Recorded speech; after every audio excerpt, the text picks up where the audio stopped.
ए sauce यसरी लगाउने अनि यसलाई है पहिला यो ठाउँको बिचको खाली गर्ने यो बिचको खाली गर्ने अनि त्यसपछि बल्ल माथि माथि लाने यसरी सर्र पारेर यसरी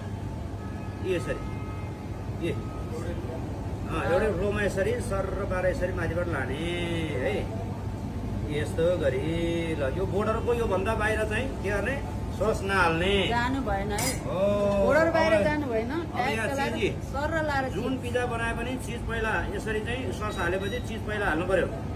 है यसरी ए जुन पिज्जा बनाए पनि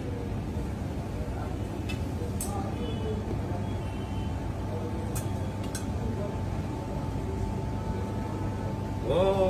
ए ट्याक लाएर राख्नु पर्यो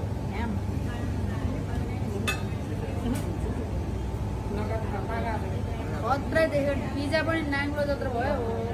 ए ल रे एकदम बिग पिज्जा यसरी टपिङ गर्नु पर्यो बिग पिज्जा